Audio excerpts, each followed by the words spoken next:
quand on vient sur le stand Radiosport, sur le plateau Radiosport, sur le salon Destination Nature, on parle de tous les sports dans la nature, évidemment, et on parle de randonnée, dans toutes les balades qu'on peut trouver en France. J'ai le plaisir de recevoir Frédéric Montoya. Bonjour Frédéric. Bonjour. Vous êtes président de la Fédération française de la randonnée. Oui. C'est une fédération sportive qui dépend du ministère des Sports. Voilà, même si on a une activité importante au niveau du tourisme, mais on dépend du ministère des Sports, effectivement. Et vous êtes, vous représentez aujourd'hui la Fédé, mais la Fédé, c'est 280... Non, malheureusement, pas encore. C'est 237 000 licenciés. 237 000 licenciés répartis sur toute la France. Voilà, dans 3500 clubs. Ah non, on peut parler, ils mettent la musique forte, c'est la fête ici au salon. Formidable. Évidemment. Formidable. Donc 237 000 répartis sur toute la France avec des délégations régionales, voilà, organisées comme une fédé avec un DTN. Et je tiens à souligner aussi que nous sommes présents dans les départements d'outre-mer. Département d'outre-mer. Pour la randonnée. Ouais. On a reçu votre collègue des Antilles, ouais, de Martinique, etc. Ça veut dire que la randonnée, on peut la faire partout de toute manière. Ah bah, figurez-vous que nous entretenons 228 000 km de sentiers. Les sentiers qui, beaucoup de gens l'ignorent. Vous connaissez tous la marque GR, les marques blanches et rouges. Ces itinéraires, 228 000 km de sentiers, sont entretenus par 9 500 bénévoles qui parcourent les itinéraires pour les entretenir. Et donc, les études récentes montrent qu'il y a 30 millions de nos compatriotes qui pratiquent la randonnée, dont 7 millions et demi, figurez-vous, qui marchent régulièrement, c'est-à-dire au moins une fois par semaine. Alors combien de pas il faut faire par jour là, pour rester en bonne santé? Vous savez ce qu'on dit? On dit 10 000 pas. Bon, j'y suis pas encore. C'est pas tant le nombre de pas qu'on peut parcourir que le plaisir qu'on y prend. Alors c'est du plaisir qu'on prend parce qu'on visite, on va visiter, on fait du tourisme tout en marchant. Depuis une quinzaine d'années, la pratique dans la randonnée a beaucoup évolué. Dans le temps, même notre fédération évitait villes et villages. Les gens marchaient 30 km avec 15 kilos dans le dos. Maintenant, ces choses-là, les gens, ils veulent marcher intelligent. D'accord, donc vous allez, avec les gens qui sont régionalement implantés, ouais, vous allez les aider, vous allez les conseiller, vous allez leur fournir des cartes, parce que vous éditez tous les livres que vous éditez, ouais, sur les régions. Alors effectivement, vous l'avez vu sur notre stand, on est aussi une maison d'édition avec une activité de topo guide important. On a 270 titres environ que nous proposons sur tout le territoire, y compris encore une fois sur les Outre-mer, afin que chacun puisse y trouver son compte. Et parallèlement à ça, on a développé une application qui s'appelle Marando, qui a été chargée 1 million de fois et sur lequel on a plus de 10 000 parcours. Et l'avantage de la fédération de randonnée et de son application, c'est que vous êtes sûr de revenir au point de départ. Ça c'est une bonne nouvelle, finalement. Non, mais ce que je veux dire, c'est qu'avant, on avait l'habitude, on continue toujours, mais de faire une petite balade tout seul à pied en famille. Ouais. Mais là, c'est bien organisé, on est aidé et il vaut mieux être licencié parce qu'on a les questions d'assurance. Exactement. L'avantage de marcher dans un club, c'est que vous marchez avec des gens que nous formons. À l'encadrement de la randonnée et vous êtes libéré de la guidance, etc. Et toujours dans une ambiance conviviale. Une ambiance conviviale de partage, voilà, d'échange. On cultive beaucoup cet aspect-là. Et puis on a un panel de pratiques où tout un chacun il peut trouver son compte. De la randonnée un peu plus sportive, telle que la marche d'endurance, le longe-côte, les gens qui marchent dans l'eau, mais aussi on a développé un concept de rando santé.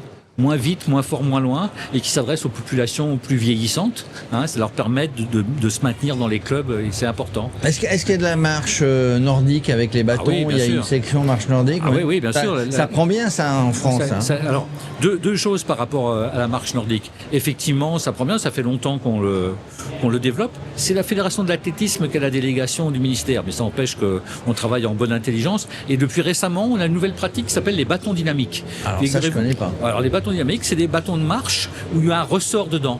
Et dedans, un ressort par un élastique, et ça va vous propulser plus facilement. Et on trouve beaucoup d'adeptes parce qu'on exige moins le geste académique qu'on peut avoir en marche nordique. Oui. J'avais fait un petit peu de marche nordique, mais j'ai vu ces bâtons où il y avait quelqu'un qui les montrait. Mais en fait, l'intérêt, c'est qu'en plus de s'aider, en plus de se soulager, ça fait travailler plusieurs parties du corps. Oui, et notamment tout ce qui peut être respiratoire. Les pneumologues conseille la marche nordique. Parce que la posture qu'on prend fait gonfler le torse et on est sûr que l'air, l'oxygène va bien au fond des branchies. Vous voyez à quoi ça tient.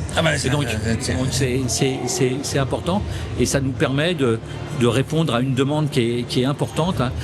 La randonnée, activité préférée des Français, l'activité outdoor, et donc c'est important. Alors je parlais du volet sportif, mais il y a tout l'aspect touristique. Et approchez-vous du micro un petit peu parce qu'il y a les tambours et la musique derrière, on sait plus où on est. L'an dernier, nous rencontrions la ministre du tourisme à l'époque, Madame Delattre, qui nous disait, mais la première chose que les gens ils demandent quand ils rentrent dans un office de tourisme, est-ce que vous avez des circuits de randonnée à me proposer? Oui, partout où on va, on demande les circuits de rando. Voilà. Et donc on est présent sur tous les territoires. On travaille bien avec les collectivités qui connaissent leur territoire, nous aussi, pour essayer de proposer des itinéraires intéressants, avec du patrimoine. Avec, voilà. On fait pas que marcher. Est-ce qu'il y a, parce que je sais qu'au niveau de la Fédération française de cyclotourisme, que vous connaissez forcément, il y a des labels, ville vélo, etc. Vous avez des labels à la Fédération française de randonnée? Alors déjà, nos itinéraires GR, ils répondent à un certain nombre de critères. Et ce qu'on appelle nos itinéraires PR, promenade et randonnée, ils répondent à une grille de labellisation, d'accord? Donc on essaye qu'on ait un maximum de circuits qui soient labellisés. Alors pour terminer, Frédéric, vous parliez de population avec les bâtons, ça aide. Il n'y a pas que des vieux qui font de la marche. Et à la Fédé, dans les licenciés, il y a des... Quand je dis des vieux, j'en suis, 68 ans, mais il y a des gens qui sont un peu plus âgés, mais il y a aussi des jeunes qui viennent. Oui, alors c'est très important et je vous remercie de souligner cet aspect. On a mené une enquête récemment, je vous le disais, 30 millions de nos compatriotes qui marchent, et on s'est aperçu qu'il y a un développement de la randonnée chez les jeunes.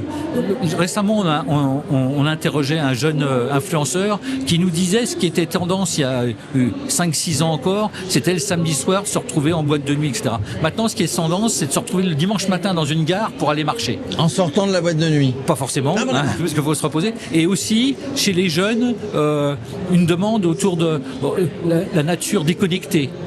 Avec de l'itinérance, etc. Et donc on travaille bien entendu sur ces problématiques-là pour répondre à la demande. Mais en plus on a un pays qui est extraordinaire, il y a tellement de choses à voir. Voilà, que vous soyez sur les littoraux, à la campagne ou en montagne, on peut marcher. Justement, on a des casques sur la tête. Les jeunes, ils sont plutôt à écouter la musique quand ils marchent en solo, ou justement ils s'ouvrent. Alors c'est une bonne question. Moi je pense qu'il y a je le disais, il y a ce besoin de déconnexion. Et donc vraiment, je pars avec mes amis en week-end, de nuit, etc. Je veux couper et me déconnecter. Mais c'est important. Voilà, en même temps, on change les idées. En même temps, on va pas se raconter l'histoire. On marche de plus en plus tous avec une application. Évidemment. Qui va nous qui va nous géolocaliser, qui va nous dire. Vous parliez tout à l'heure de votre appli, il y en a d'autres, et qui va nous guider. On va avoir les informations. On part pas trop à l'aventure, tout en gardant. Et puis le complément qu'on peut apporter au niveau information touristique et tout. J'arrive dans un village, il y a une église remarquable. Il faut que j'aille la voir. Voilà. Et puis sur votre smartphone, vous trouvez les renseignements qui vont bien. Mais dans votre appli, vous savez ce que je vous propose? Il y a une appli avec laquelle on a un partenariat, mais on peut le faire avec d'autres. Vous mettez le flux, parce que nous, Radio Sport, on est 24/24 avec de la musique, des infos, du reportage, du podcast.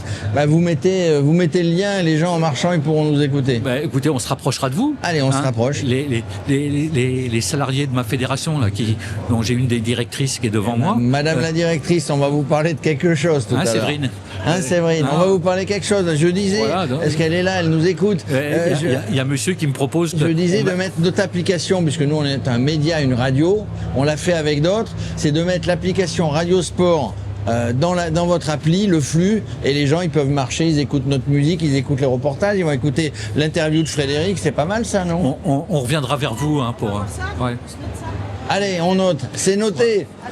En tout cas, merci Frédéric. Merci on a découvert de votre un petit accueil, peu plus. m'avoir accueilli sur votre stand. On a eu durant le salon votre collègue, je vous dis, de la région parisienne. On parlait cheval, on parlait rando, on parlait vélo.